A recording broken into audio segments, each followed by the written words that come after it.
This is Southern Cross News with Rachel Williams. Good evening, everyone. A 25-year-old Launceston man is tonight in a critical condition in hospital after crashing his ute on the Bass Highway near Travellers Rest last night. Our reporter Monica Dadson has the details. The 25-year-old was first brought here to the Launceston General Hospital soon after 8:30 last night, suffering significant head and internal injuries. This is the ute police say the man was driving. It's understood he lost control on a sweeping bend just past the Travellers Rest turnoff. The vehicle then hit an embankment and rolled several times, throwing the driver out. Initial investigations indicate speed is a contributing factor in relation to the crash.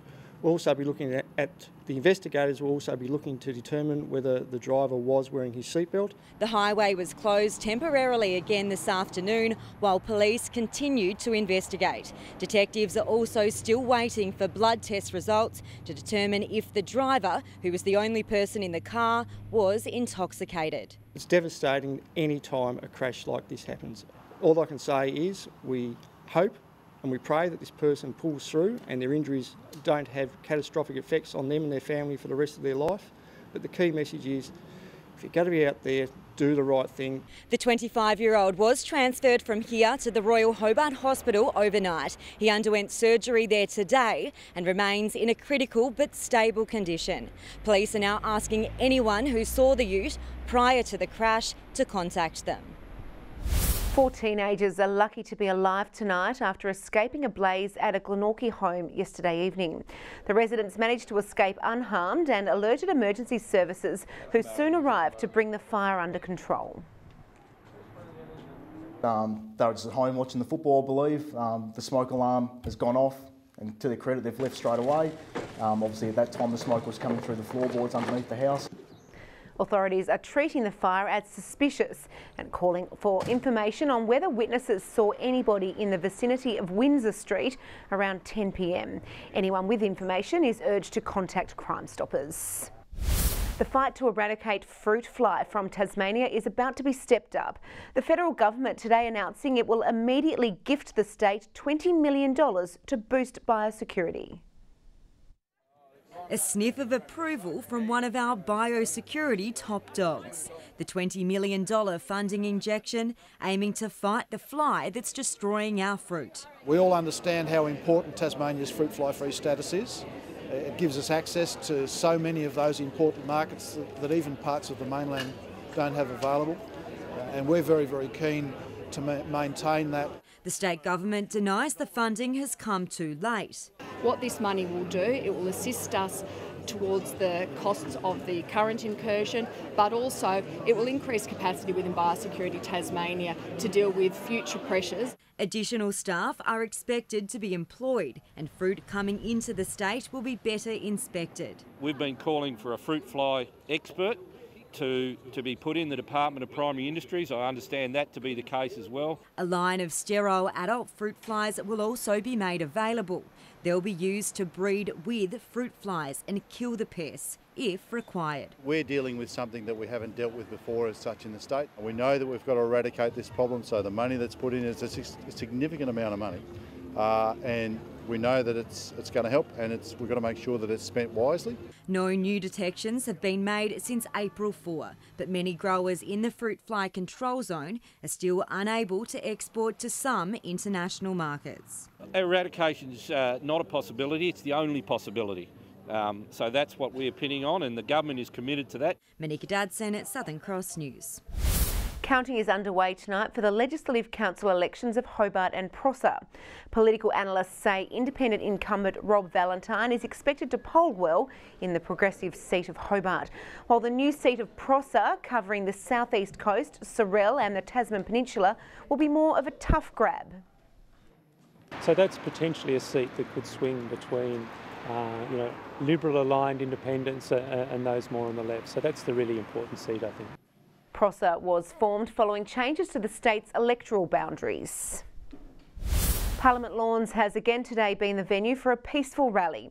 Members staging the sit-in say they're drawing attention to the plight of the invisible homeless through artistic expression and by talking to those passing by. It's not just a Hobart issue. It's not a Sydney and Melbourne issue, which a lot of people think of people sitting with a cup in front of them on George Street in Sydney. It's not. It's here right now. 1,600 people in Tasmania, that's the official figure. I believe it would be much higher than that. 15 protesters were yesterday evicted from the area after camping there since Tuesday. There's been some positive developments for the Tasmanian State League after the 7 club presidents voiced their frustrations. Our sport reporter Tom Cooper has been following this story for some time and joins us now. Good evening, Tom. The AFL has offered an olive branch to clubs. Good evening, Rach. Yes, it has, and clubs of today feeling a lot more positive because of it. Yesterday, the 7 presidents hit out at the AFL Steering Committee about the options being considered for the future of football in the state, which included scrapping the TSL in favour of a VFL or NEFL side.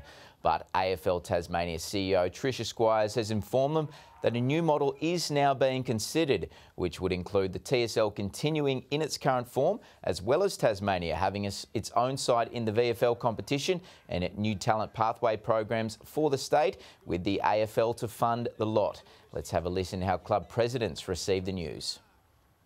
It's a fair and sensible compromise. The TSL presidents are unanimous in our thinking that the TSL as it stands today is a fantastic product, and we've developed a lot of young kids, and the success of this year's Mariners I think is a byproduct of our system, and it is a really, really good platform to underpin a VFL side, and that's why we would be very supportive of it. Now, the AFL has reiterated that no decision has been made and that this new model is just one of many options at this stage, while the presidents still want a commitment that an 8th team, preferably from the northwest coast, will eventually be added back into the comp, with further funding to be made available for that to happen. Now, we'll find out more approaching the Steering Committee's June 30 deadline, but Rach, for now at least, the TSL's future is looking a little bit brighter than it was. Yes, it does seem that way. Thank you for that, Tom. We'll see you later with sport. AgFest organisers are celebrating the biggest Saturday crowd in 13 years. Almost 30,000 people visiting Quercus Park today, taking in all the usual sights. I think AgFest is really popular to everyone because of the diversity we have here. You can come here for the day and you can see big tractors, excavators, cars, livestock. This year it's been quite cold, but lots of people here today. I've got a small large hobby farm, so I'm looking at equipment for tractors. The massive crowd did, however, cause traffic chaos, the organisers struggling to fit all the cars into the car park. Overall, almost 66,000 people attended AgFest throughout its 3 days. Well, retail lovers rejoice. Fashion giant H&M has finally opened its doors in Hobart, much to the delight of hundreds camping out since the early hours of this morning. The excitement was palpable as fashionistas swarmed the new store, manned by 45 Tasmanian staff members. A sea of keen shoppers as far as the eye could see. For this committed crew, it started at 6 a.m. Why not? Wanted to be first in line, so yeah, had a lot of fun. We left home about 5, so yeah, pretty excited. Crowds treated to a traditional opening flash mob from the 45 local staff members, letting loose before the hordes were let in. We came prepared, bit of savings. It's nice to have something like this in Hobart after all these years. We don't have to go to Melbourne anymore. It's always something special when a new store opens, but I must say here in Hobart in Tasmania, the first one, it's over my wildest expectations. At 10 a.m. it was smiles all round when the first bunch of fashionistas stepped into Hobart's latest retail extravaganza. Some cutting straight to the chase after months of careful preparation.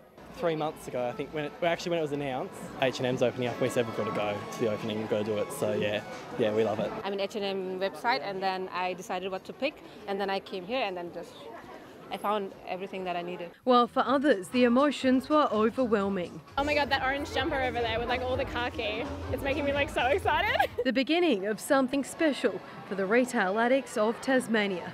Louise Hedger, Southern Cross News. Injury-plagued Clarence has provided a massive upset in the TSL today, delivering Glenorchy its first loss of the season. It was a horror day out for the Tigers, who were thumped by the Blues, while Lauderdale did it comfortably over the winless D's.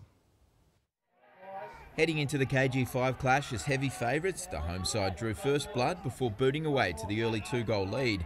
But the Roos kept up the pressure, clawing their way back in the contest, with the Pies up by just 1 point at quarter time. Keen to regain dominance, Glenorchy came out firing in the second, but in what would prove the story of the match, Clarence refused to say die, keeping within striking distance heading into the main break. A scrappy third term saw nothing in it at the final change, with the Roos' fresh faces lifting in the home stretch, dishing the Pies up their first loss of the season with a 14-point win. The D's put on a competitive showing at North Hobart Oval to keep themselves within 4 majors at half-time, but the Bombers' experience began to show through in the third as the visitors booted away with the match. Lauderdale notching up a 42-point win, their second on the trot. The full-time siren couldn't come quickly enough for the Tigers at Windsor Park, with the Blues having a field day in front of the home crowd. It was the usual suspects in front of the sticks to give Launceston a 9-goal lead at half-time. The punishment continued, with the visitors managing just 1 goal in the second half and just 3 for the match, as the Blues stormed home the 91-point winners. Tasmania's best young football talent got a chance to show their worth in front of AFL talent scouts today, with the Mariners taking on the Sydney Swans Academy side in the National Under-18 series. The Apple Isle is expected to produce several AFL draftees for next year, including North Launceston's Taron Thomas, who starred with 2 goals in today's match and is expected to go as a top 10 pick. He's a one-grab player, and then he's just got that poise to be able to spot a target. He's kicked a couple of goals there in the first half that were quite special. The Mariners recorded a comfortable 32-point win, their 4th straight in the Academy Series. Good evening. Hobart 19 today, Launceston 18, Burnie and Devonport 18 as well. Another unusually warm autumn day, and if yesterday was May the 4th be with you, today's got to be Return of the 5th, right? Star Wars fans will get it, but the rest of us can get these beautiful temperatures. The state's top was 20 at Friendly Beaches and Maria Island, 19 at Fingal, 18 for the islands, Ouse and Eddiston as well, a 17 up in Lowhead, Grove and Strawn, 10 for Liaweenie, and 0 was the state's low recorded overnight at Mount Wellington. The satellite has picked up extensive low-level clouds streaming over the state today. Nationwide, a cold front is approaching Tasmania from the southwest, while a massive cloud lies off the coast of Western Australia. Tomorrow, a high is moving slowly over the southeast of the country. A trough is extending along the west coast and another lies over Queensland. On the water, westerly winds to 30 knots, reaching 35 knots about the south, seas to 5 metres about the west and south. There's a gale warning current for southern coastal waters for westerly winds, a strong wind warning current for all remaining coastal waters, and a small craft wind alert for current for the southwest and central plateau lakes. Tomorrow, Hobart and Richmond, partly cloudy 19, Ouse 17. Launceston, cloudy 19, showers for Devonport 18, possible showers in Deloraine 16. Burnie and Curry, showers 17, Strawn, showers 16. St Helens, cloudy 19, Swansea 20, showers in Whitemark with 18. To the 3-day forecast, with Monday, showers about the west with some gusty northwesterly winds, 20 for Hobart. Tuesday, showers contracting to the northeast during the morning with the westerly winds still persisting, Swansea 17. And on Wednesday, showers about the west and snow is back, lowering to 900 metres. Around the country tomorrow, Perth, possible storms 24, Adelaide sunny 22, 29 for the top end, and Melbourne sunny 21. And the temperatures haven't dropped too far. Hobart 16 and showers right now. Launceston partly cloudy 16. Devonport 15 and showers. That's all from me. Thanks, Rach. Thanks for that, Candice. Well, that's all your news for now. Thanks for joining us. Good night.